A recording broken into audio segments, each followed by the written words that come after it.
do they really think that this tiny, petty, vindictive little measure is going to make any difference? We're talking about the milkshake tax 1 minute, we're talking about the gambling levy 1 minute, then there's the tourist tax, the Temu tax, the hotel tax, the taxi tax. The mansion tax. There's never been much of an acknowledgement that the inflation was down to the money printing. People come up with these copes about, like you say, the invasion of Ukraine, gas prices, COVID.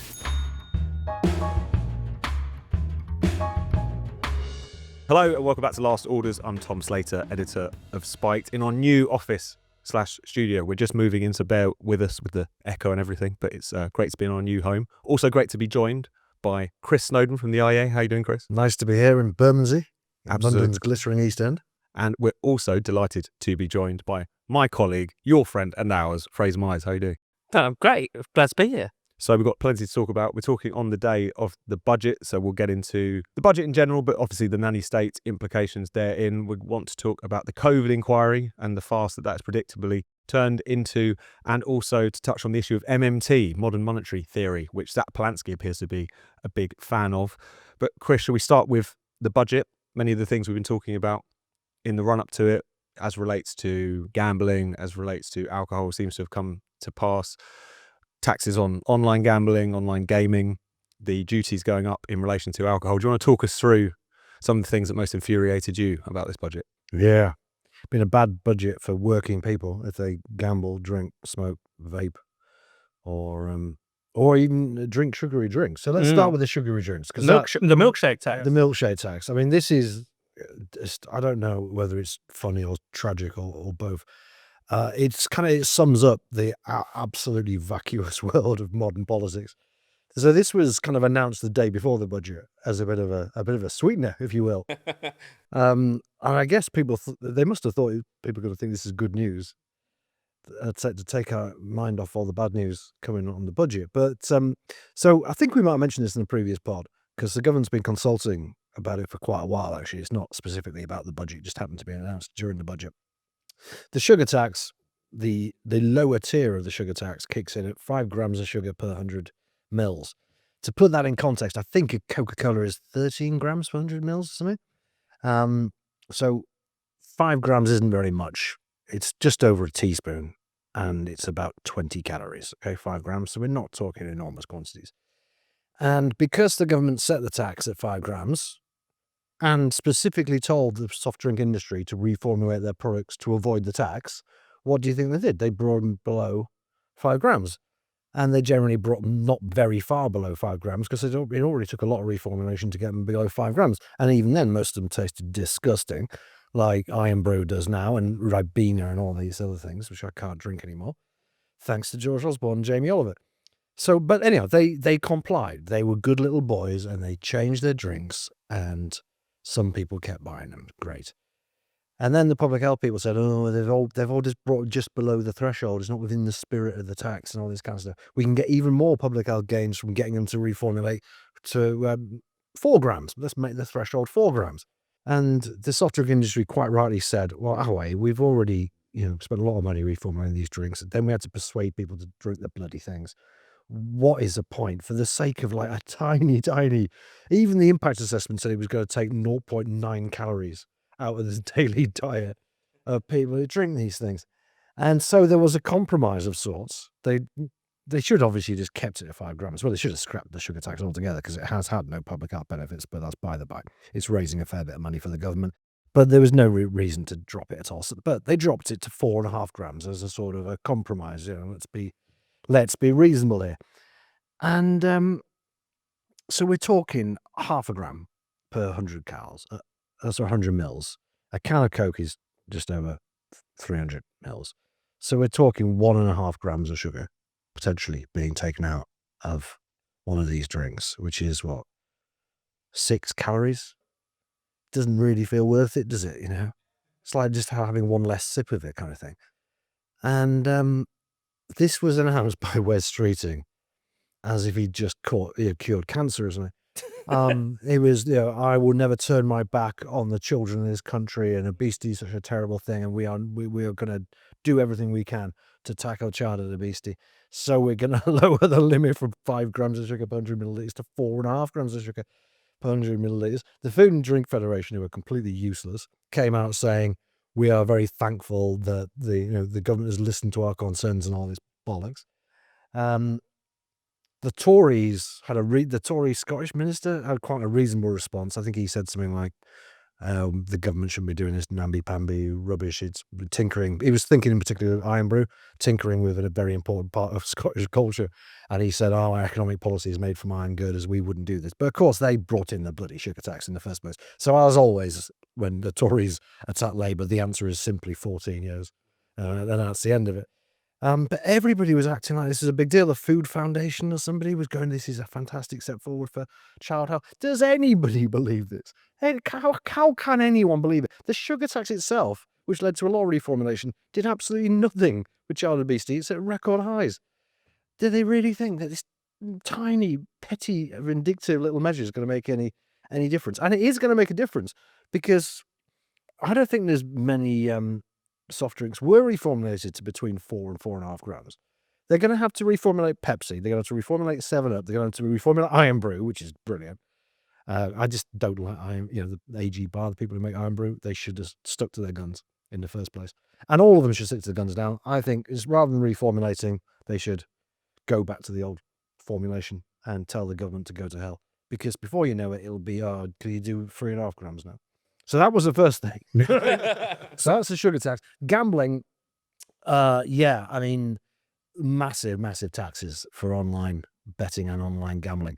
So 10 years ago, there was no tax on online gambling. Then 2015, it began at 15%. Then when they got rid of the fixed odds betting terminals, they put it up to 19%. People were kind of expecting 25%. What she's actually done is 40%. And this is a revenue, not profit. On top of that, there's a 1% gambling levy and all sorts of other taxes before you even get to the actual profits, which are then taxed 25% corporation tax, this and that, all the other taxes companies pay. It seems to me, without looking at a detailed look at the figures, but having looked at them quite a bit, this is just not realistic. Certainly for the smaller operators, but probably not even for the bigger ones. I would be very interested to see what they do. I can only assume they're going to have to give their customers a much worse deal in order to keep any kind of margin, in which case punters aren't stupid. Well, a lot of them are, fortunately for the gambling industry, but a lot of them aren't. And they'll just go on the black market, which is even black market is quite a slightly hysterical way of putting it, because a lot of these websites are simply, they're legal in other parts of the world. They're just not regulated in Britain. You just need a VPN to use them, which everyone's got already to watch porn. So the Online Safety Act has made everyone aware of what a VPN exactly. is. Right. So it's pretty disastrous for the gambling industry. And then the year after, they're going to massively hike up betting duty for websites too, from 15% to 25%. It's kind of worst case scenario, I would say, for betting and gambling. But these people just don't care, do they? I don't think they care. There's a brilliant balanced panel on the BBC just afterwards on the gambling stuff. There was someone who was hugely massively in favour of the taxes, and then there was someone who said, I'd make an exception for bingo, but that was about it. Oh, well, they have made an exception. Yes, you did say They actually got rid of bingo tax. Yeah. Because bingo is the acceptable face of gambling. Exactly. It brings people together. That and horse racing. Yeah, the big bingo lobby got involved and made sure They must have they must have a much better lobby group than the Food and Drink Federation. It's certainly the online The gambling. Bingo Association. I mean, this kind of constellation of tiny little policies. I mean, what is it, like more than 100 of these tiny measures or tax raises? Is that the kind of story of this budget, Fraser, which is all these minuscule things which certainly add up to the amount of money that they want it to add up to, but is clearly going to have all these negative second order effects across the piece? Yeah, I mean, it adds up in total to 26 billion, which is actually a big chunk. But as you say, it's been called the sort of smorgasbord or the dog's dinner if you don't like it. It's interesting. The budgets have become a lot more complex over the years. Gordon Brown, as much as he liked to drone on a lot, he would, on average, announce between 10 and 20 new tax measures per budget. Rachel Reeves has announced over 100. Oh, really? And as ever, actually, similar to the sugar tax, it was actually George Osborne that started the trend. All these basically, stealth taxes and things Death like by that. 1,000 cuts. Death by 1,000 cuts. And we're talking about the milkshake tax 1 minute. We're talking about the gambling levy 1 minute. Then there's the tourist tax, the Temu tax. Yeah. the hotel tax, the taxi tax, The mansion tax. the mansion tax. And you just think you just rather you know that they need to Just put income taxes. exactly just rather they were just more honest Well, that was and had a confrontation with the public Yeah. and said with the voters and said, look, we're in the shit. We don't want to cut public spending. Actually, put the choice out. We don't want to cut public spending. We think it's absolutely fine for people to sit on welfare, for them to waste away and sit at home because they've got anxiety or whatever. And we're going to put your tax up. Let's have that debate. I know. I mean, there was obviously a coherence to when they were going to raise income tax, and that was at least a clear strategy. Now it feels like they haven't got a plan and they're not sticking to it. So, and also, who was the audience for this budget? It seems primarily to be Labour backbenchers who haven't really got a clue and have decided that keeping umpteen members of the public, many of them very young people, on welfare for mild anxiety is a Labour value that needs to be held to in absolutely all circumstances. And the other one, of course, is the welfare claimants. But at the same time, also a lot of them are going to be caught by these tax threshold freezes because a lot of people in the public sector actually do pretty well for themselves. But it's one of those things where there's also obviously all this need to placate the markets. But again, if you actually were serious about dealing with the indebtedness problem, then that would surely be the ideal way to make us a lot less exposed to these markets that everyone's running The scared markets of. were very keen on them doing a bit of welfare reform, and they didn't do it. I think she is, even though it's still quite early in this parliament, I think she's basically doing what Rishi Sunak did actually before the election, was go for a core vote strategy. And the Labour core vote, as far as they're concerned, are welfare claimants and public sector workers. And in addition to that, the objective is to somehow get the NHS working so it gets the waiting list right down for the election. I think they believe, quite rightly, that will be the critical thing. If the Labour, having spent all this money on the NHS, hasn't managed to get those waiting lists down, then they don't have a cat and mouse chance of even getting 150 seats, let alone getting elected. But I think, a bit like Rishi Sunak, she's thinking we're going to go down in flames next election, in all probability. Do we want to end up with 50 seats or 150 seats? And she's protecting those 150 seats by doing things like scrapping the 2-child benefit limit, which is popular. That cap is popular, even with Labour voters. There's right? more The than majority 50% of Labour voters, 60% of the public. Right. So who is it unpopular with? Well, Labour backbenchers and people who are claiming it, basically. And the other audience, of course, is the OBR, the Office for Budget Responsibility, where we have the blinders today, didn't they? they're releasing the budget early. They can't get any of their projections right, nor can they get any of their time bombing on their website correct Yeah, either. It so. does shake your confidence, everything they say. Yeah, these And they can't do geniuses. that. The average annual projection is out by around about the cost of HS2, I think.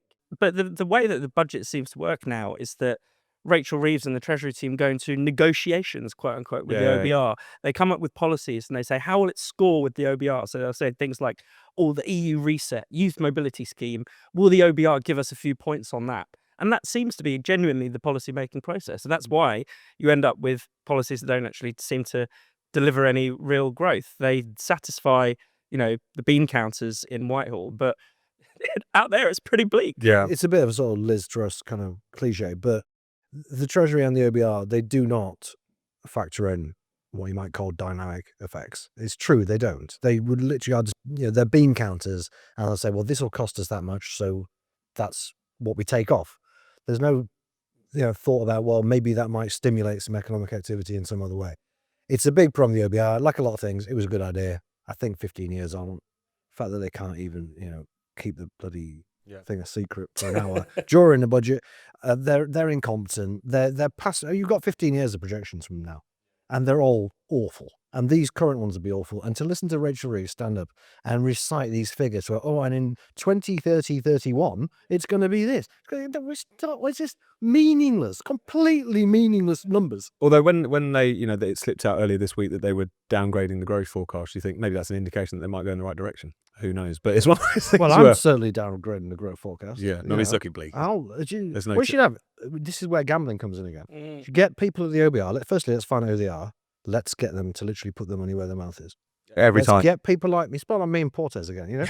Me and Andrew Lilliker, people at the IEA, will have a bet against people at the OBR about anything they like. Pick it. Gambling revenue, for example. They think it's going to be £6 billion. It's currently £3 billion, but it's not. We should move on while we're on the subject of modelling and projections to go back to our old friend COVID, because the COVID lockdown inquiry had its the first phase report released Baroness Hallett doing precisely what we thought this inquiry would do, which is mouth the already constructed narrative, which is that the issue with the government's handling of the pandemic was, first of all, that it was hapless, which I don't think anyone could really disagree with, but also that essentially they didn't lock down hard enough, fast enough, long enough.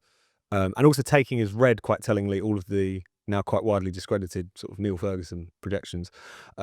Fraser, you wrote about this. Do you want to talk us through the specifics, I suppose, of what this inquiry seems to have got so horribly wrong? Yeah, so the latest big headline figure is that 28,000 people could have been saved. 23,000. Or Get it right, 23,000 Fraser. Get it people. right. Well, you know, I'm I'm giving them way too much credit.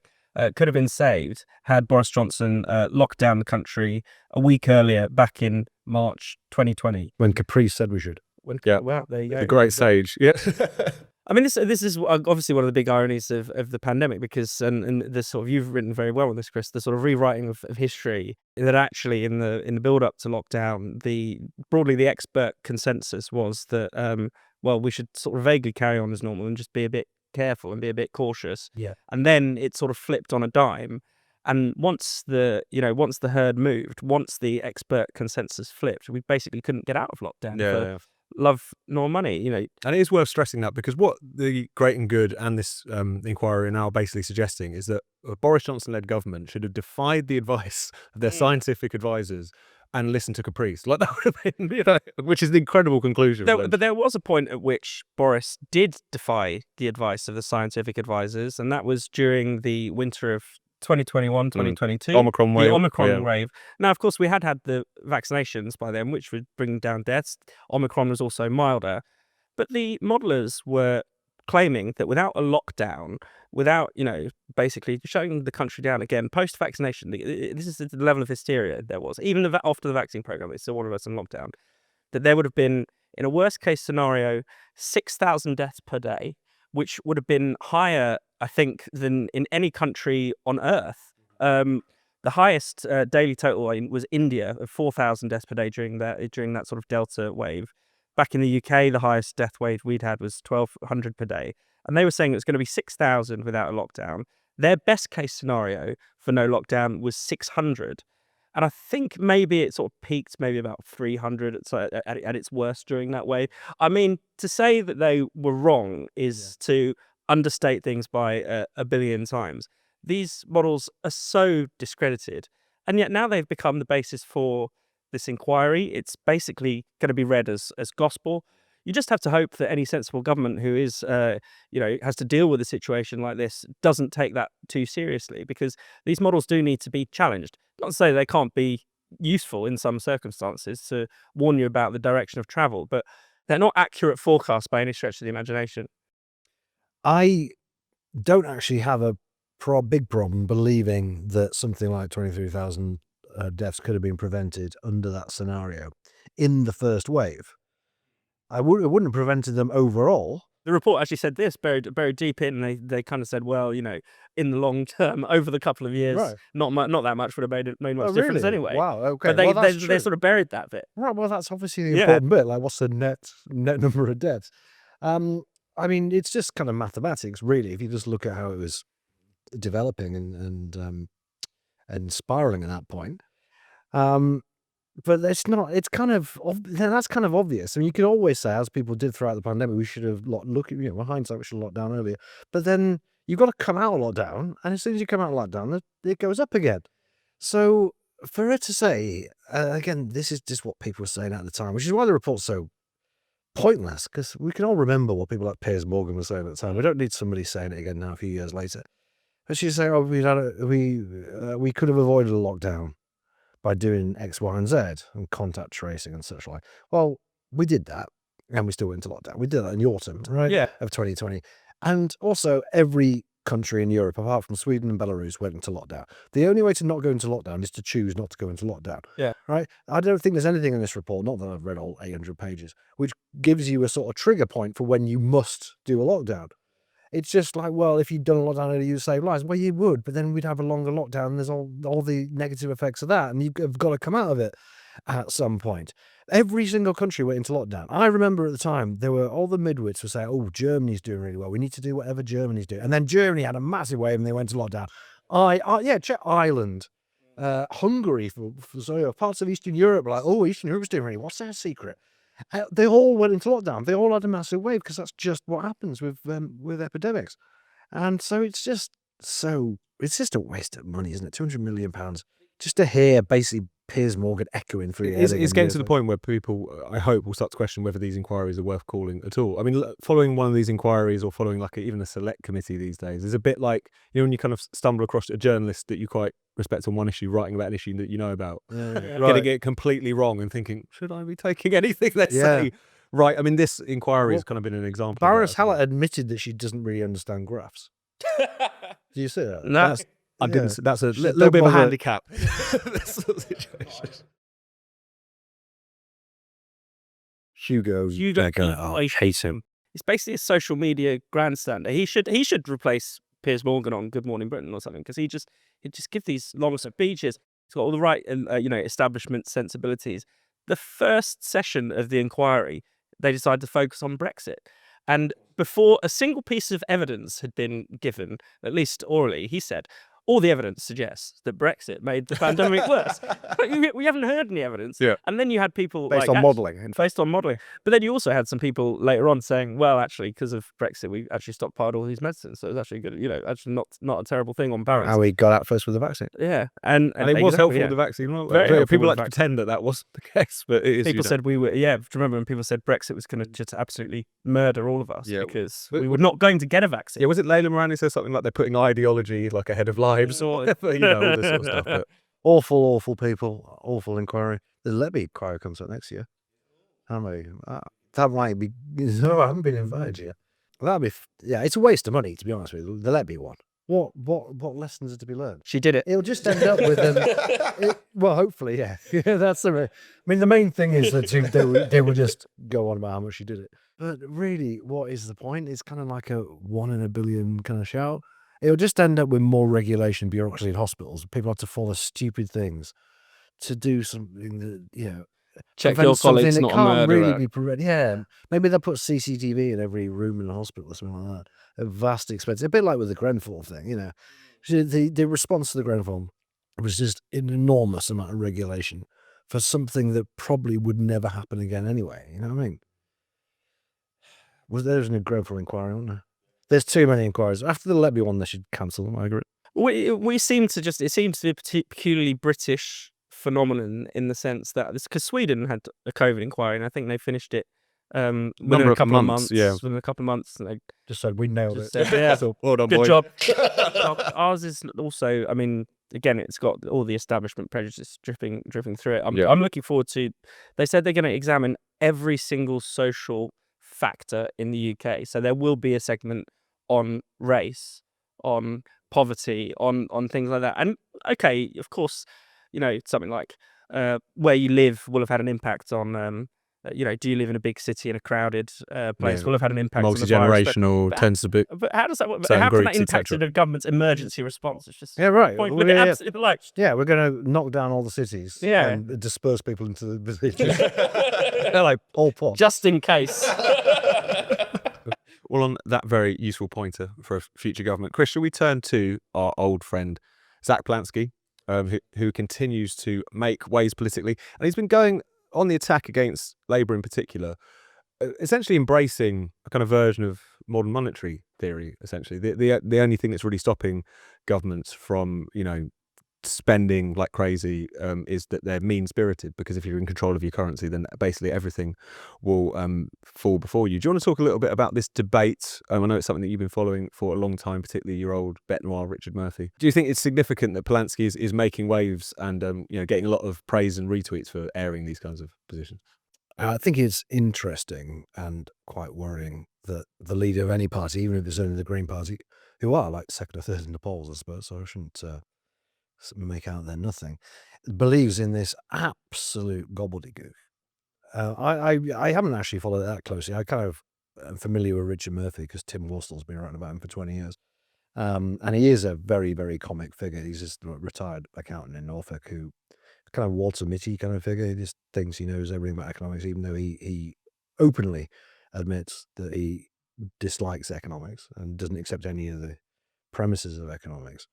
So it's no surprise that he's gone down this magic money tree rabbit hole, which is, to explain for those who don't know, the idea that, and anyone who believes in MMT will be shouting at the TV as they say this, because no matter how you define it, people say, no, that's not what it is. It's like trying to nail jelly to a wall and getting a definition of it. But essentially, it comes down to the governments can print money and they should print as much as they can, with the only caveat being don't allow too much inflation to come about, which is the obvious consequence of printing money. And they don't really go into a lot of detail about how they're going to deal with the inflation. In theory, they would increase taxes and then destroy the money. But have you noticed any MMT people the last 3 or 4 years saying we need to raise taxes to get rid of inflation? No, they all only ever want to spend. And it appeals to two types of people, I would say. One is like you people who just believe in conspiracy theories, really. The MMT isn't quite a conspiracy theory, although it is in the sense that, like, if this thing was true, surely some governments would know about it and economists would know about it. So they must be hushing it up for some pretty evil reason, because otherwise you could pretty much abolish poverty, right? So it does ultimately have a conspiratorial implication to it. But it has some of the hallmarks, or it has some of the things that I think make people drawn to conspiracies, which is that essentially it makes stupid people feel clever. It makes them feel that they know more than the actual experts because they've got this little bit of wisdom that's been hidden from them, and they're just going to share it in their little echo chamber. But it also appeals to people on, I guess, particularly the far left, but it could appeal to all sorts of people who want more money spent on public services and benefits, but don't want to pay higher taxes. And that is a lot of people these days. I kind of yearn for a good old-fashioned left who just say, look, we are going to stick up your income tax. I really think that's what Reeves should have done, by the way. She just should, look, we're going to put income tax up, get rid of the triple lock, put 5p back on petrol, and she wouldn't have to mess around with these other 100 things. But anyway, in a way, it's like the victory of neoliberalism that nobody wants to put up taxes, including the Green Party. And for years, they've been able to just borrow and borrow and borrow. But now we have reached the limits of borrowing, bond vigilantes, all this kind of stuff. And so where do you go from there? Well, we've got this thing here called MMT. So it's a theory. It's not just printing money. That would be stupid. This is modern monetary theory. And that means you don't need to borrow at all. In fact, you can just get the central bank to give you money. And you can do this kind of indefinitely. They have all sorts of weird, like, bells and whistles beliefs on top of this. Like, they believe that public services or public spending is not funded by tax revenue for some reason, and that the tax revenue that is collected is destroyed in some way. I don't know why they feel the need to believe that. It's obviously not true, but they physically kind of destroyed by someone in the treasury. They use the phrase set on fire. Well, this is the thing. They got pit somewhere where they just This is burned the thing. it. A lot of MMT is kind of wordplay. Like, they misunderstand some words because a lot of it is about quite arcane technical matters within the treasury and how government finances itself, and the relationship between the central bank and the government. And they get a bit confused, a little bit like the freemen of the land people kind of misread law. You should explain quickly the freemen of the land. Oh, just Google it if you want. It's very funny. Freemen of the land people. They think that they go on. Yeah, but they don't recognise the law, and they think if you kind of invoke your status as a free man of the land, that the police cannot molest you any further. They think, like, please do not take that as legal advice. I believe it, but they think every law made since the Magna Carta is actually just a statute, and statutes don't have any legal basis. And that if you point this out in the right way in a court of law, the judge will just have to go, oh, you rumble us. You're free, the cheat code. You're just free to go. Yeah, it really is. It's like this, literally like a magic word. Yeah, but police can't come in your house as well. If you do things in a certain way, then say certain words in a certain way and describe yourself in a certain way, the whole judicial system will just have to go, they're onto us. We give up. We can't put you in prison. Of course, this doesn't work when actually tested. It's very funny when they do test it. But yeah, it's kind of like that. And it does involve plays on words as well, and similar kind of idiots believe in it. And anybody watching it who does believe in it will go, "Oh, that's not what it's like at all. Actually, it's just a theory that explains how things work." Blah blah blah. It's nonsense. I only recently read a bit more about it. I kind of knew what it was, but when I read into doing more, I actually watched a Richard Murphy video, which was quite incredible. I have seen his videos before, but this one was out of this world. Just absolutely bizarre claims being made with absolute confidence in the tones of an open university professor. I can sort of see why ignorant people might trust him, because he's got a quite trustworthy voice and look about him. So, Fraser, what do you make of this? Because ideas like this have been knocking around for a while. The Corbynistas used to talk about the people's QE and whatnot, but it seems to have been put on steroids now under the sort of the new Corbynistas that have come up under Polanski. Yeah, I mean, you could actually understand a little bit more back in 2015 why people might not think this was a terrible idea and might not have foreseen the consequences. Because if you think back to that kind of period, borrowing was cheap. We did borrow a lot of money after the financial crash. We printed a lot of money. We did a lot of the things that the MMTers would say that we should do, but we gave it to the bankers, and that was naughty, and we should have given it to the nurses. But now, after the experience of COVID and lockdown, and where we borrowed and printed up to our eyeballs, and we saw double-digit inflation as a result of that, and it wasn't just the energy crash, because people will say Vladimir Putin's war.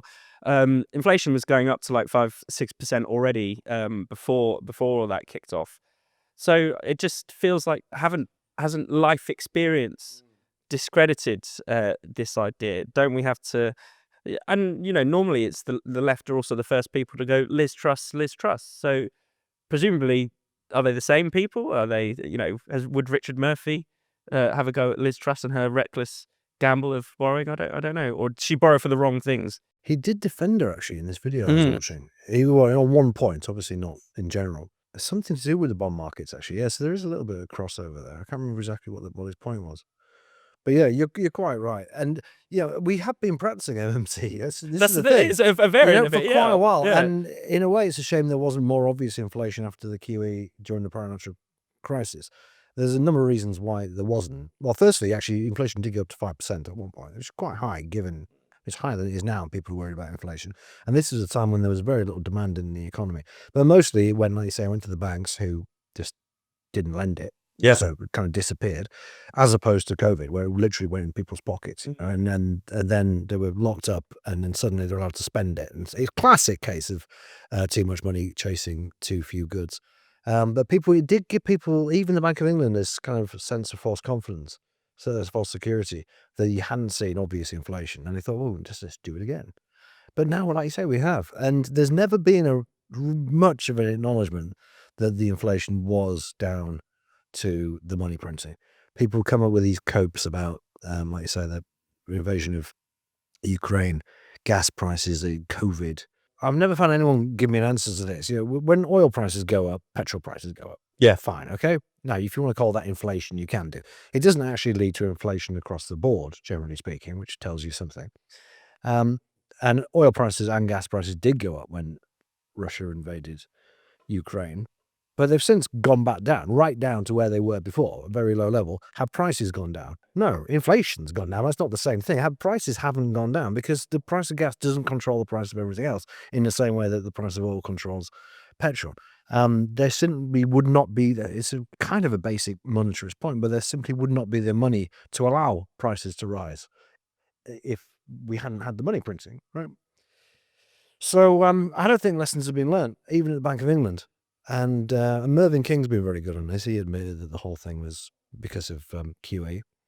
But lessons haven't really been learnt amongst normal people. So it's no wonder that weirdos have got the wrong end. But it's odd, isn't it? Because like one of the few, I don't know, if you think about history and economics, like what does everyone know about Weimar Germany? They know they had hyperinflation because they printed so much money, and people had to. It feels like it's one of the most basic lessons of economics. So? Like super basic. I asked my daughter about it. More than supply and demand. I mentioned my daughter, who's 14, never studied any economics at all, barely studies anything in school, as far as I can tell. And I mentioned it to her, this is our idea that you just print loads of money. And I said, what do you think would happen? And immediately she said, well, wheelbarrows full of... Yeah, prices go up. Yeah. Never seen any Yeah, comics. No, exactly. But that's the base Yeah. Gen pro- Alpha or whoever they are. But the problem is, especially the left these days, it's like they start off with a kind of moralistic, slightly conspiratorial position that everything is wrong because there is some cabal between Everything's the political politicians. choice, isn't it? Yeah, exactly. Yeah. And the bankers, and they've cooked this up between themselves, and then they just work backwards from that and try and find The some kind bankers' of bonuses, the neat bankers' bonuses. theories. It's disgusting. But yeah, Polanski, unfortunately, he's going to be with us for some time. I would do kind of in a slightly mischievous sense hope that some of those polls that put them second is accurate, because could you imagine PMQ's Farage on one side and Hypno Tits on the other? It would be absolutely hilarious. But If you can inflate women's breasts with the mine, why can't you in the economy with a bit of money for them? Rachel Reeves made a version of that joke. Really? Yeah, or earlier today. Good on her. We're getting cut through with this, which is good. Fraser, have you got a theory? My theory is that people don't really get the segment of the show. No, I do have a theory. I didn't ask him to say that. I do have a theory. I think it's actually semi. I looked it up and I think it's semi backed up by science, but it's about ghosts. I think that like ghost sightings are to do with like gas leaks and carbon monoxide poisonings and stuff, and people hallucinating and losing their minds for I like that. Makes a lot of sense. You know, they're never very like they're a very ethereal presence. There's something about Why do they nearly always seem to have it at night? when people are half asleep, sight is not so good. You know, you might be able to if you had like a vision, you know, a proper freak out vision in the daytime, you'd go mad. I think you'd shit yourself, wouldn't you? You wouldn't just probably be like, would be bad. So it kind of softens the blow. I think it And then softens you the blow. I think you'll think, oh, you live that's to tell the story. exactly. You think, oh, that's a little bit creepy, rather than I have to be sectioned and lock myself in a mental hospital. So you think it's CO2? Or Gas? carbon monoxide, gas leak, something, one of those things, something poisonous. I like that theory. Right? Have you got anything you'd like to ban? You are a dictator. Yeah, I want to ban skateboards, but only specifically as like a mode of transport, because I think skateboarding's fine. Skateboarding's cool. I love the Tony Hawk games. Do it in the skate park, but when people are skateboarding down the street, skateboarding down the pavement, I would say that's potentially up there, maybe even further, even more annoying as an e-bike, especially when it's like a middle-aged man. Yeah, increasingly these. Or have you seen? I don't know what they're called. The ones where you have to go like yeah. the sort of. No, yeah. It's just more that it's annoying, but it's also just a bit pathetic. Yeah. In middle-aged men, skateboarding is pathetic. I thought that's what you were going to say, actually, was middle-aged men. I'm not sure I agree with you. I think maybe it's the only justification to use it as a mode of transport. And the problem is that people don't. They mess around in half pipes. They just get in your way when you're walking around. It's also quite annoying when you kind of one of them starts right behind you. You just hear this crack, and you think, what? And then and then suddenly you're confronted by a middle-aged man who looks like works at Politics Joe or whatever. And they have the same confronting in different ways, and they have the same attitude as e-bike people, where it's like, you will get out of my way, even when you're just walking down the pavement. Would you like to ban e-bikes like Pete Hitchens? I'm getting to that point. Really? Yeah, they're really pissing me off. Why, Tom? On the pavements is an increasing menace. Yeah. Also, even in the cycle lanes, that's pretty good cycle lanes around here, right? But like when coming from the station, but at the same time, they're whipping through those at such a speed. It's not good even for the cyclists. We don't have much sympathy. Well, they for go it. faster than the cyclists. They're gunning it down. I suppose they're doing. So it's like, it just doesn't make any sense. They should just be on the road. And they've been fiddled with as well, haven't they? So like, exactly, the speed limiters have been taken off. Because a line bike is like, will only get you so far, but the ones often the guys doing delivery or whatever, just those things are pumped up. My brother sells e-bikes, so I would like to ban them. But they're cool ones. They look like motorbikes. They're pretty sick. Why don't people just ride motorbikes? I don't know. They're scared. Yeah. They're scared. And also going back to one of our previous theories, they cause a lot of house fires, Chris. So it's not just arson. Oh yeah, It's e-bikes, yeah. Dodgy I heard e-bikes that. being left on charge and then going up in flames. Yeah, but apart from that, fires are all arson. And on that note, we'll see you in 2 weeks. I hope you enjoyed this episode of Last Orders. If you're watching this on YouTube, make sure you subscribe and click the bell so you never miss another spiked video. If you're listening to this on your podcast app, make sure you subscribe there and give us a glowing 5-star review. And if you'd like to get in touch with your questions or band suggestions, email us at lastorders@spiked-online.com.